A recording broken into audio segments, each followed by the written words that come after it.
গো বাবা। হ্যাঁ, আমাকেও ক্ষমা করে দিন। তুমি বেঁচে থাকতে আমি অনেক ধ্যাসটাও করেছি, বিশ্বাস করো আমি একা করিনি। ওই ওই ঈশা না আমার মাথাটা একেবারে খারাপ করে দিয়েছিল, সঙ্গে তোমার বড় বৌমা আমাকে সারাক্ষণ উস্কাতো।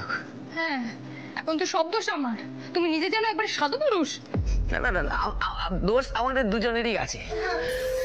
আসলে কি বলতো বাবা, ওই লোভে হিংসায় আমার ভেতরটা না একেবারে জ্বলে পুড়ে যেত।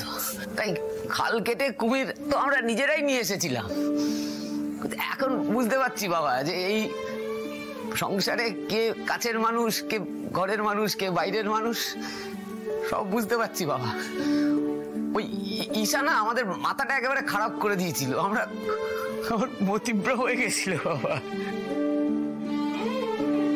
তাই তো। আরে বাবা, এক বাড়িতে থাকলে একটু একটু তো ঝগড়াঝাটি লাগবেই, কিন্তু তাই বলে বাইরের কাউকে নিয়ে আসা আমাদের একেবারেই ঠিক হয়নি। আর সেই নিয়ে বাড়াবাড়ি করতে গিয়ে তো আমরা নিজেরাই কত কেস খেয়েছি। ওই কথা আছে না একটা, অতি লোভে তাঁতি নষ্ট, ওইটা হয়েছিল আমাদের।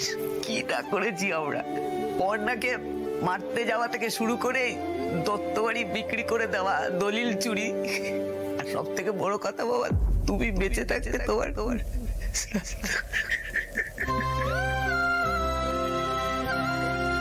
সত্যি আমি না চিরকাল ওই জুতো খাবার মতোই কাজ করে গেছিলাম বাবা।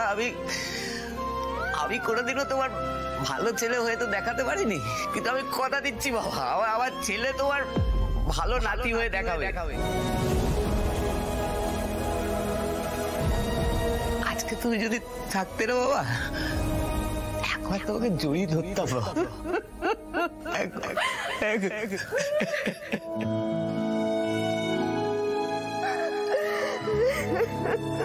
আমাকে ক্ষমা করে দাও বাবা, আমি তোমাকে কোনোদিনও শান্তি দিইনি, বেঁচে থাকতে আমি কোনোদিনও শান্তি দিইনি।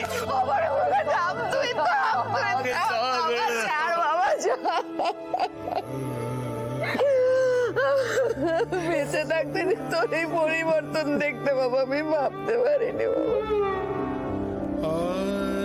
আমার তো বুঝতে অনেক দেরি হয়ে গেল মা। কিছু দেরি হয়নি বাবা, তোর বাবা ওপর থেকে সব দেখছে। বড় খোকা, আজকে যদি তোর বাবা বেঁচে থাকতেন তোকে ঠিক বুকে জড়িয়ে ধরতেন।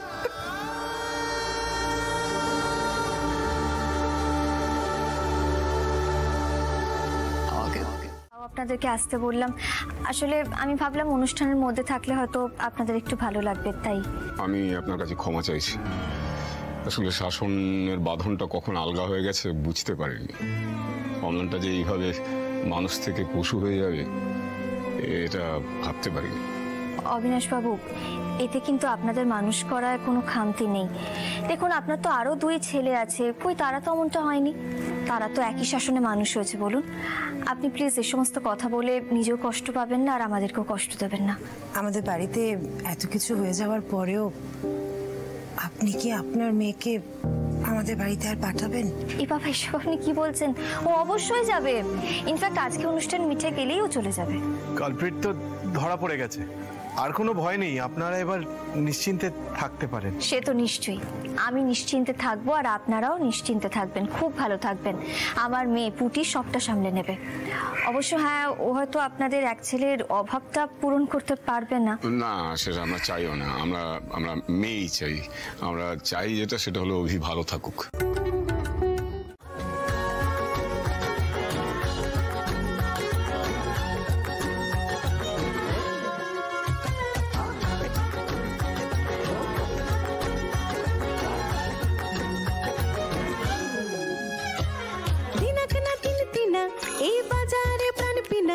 আজ সবার মিলন বিনা এমন জীবন বৃথা যায়।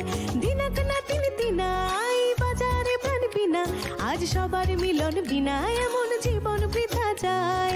এ দেশ তোমার আমার, এই আমরা ভরি খামার, আর আমরা গড়ি স্বপ্ন দিয়ে সোনার কামনা।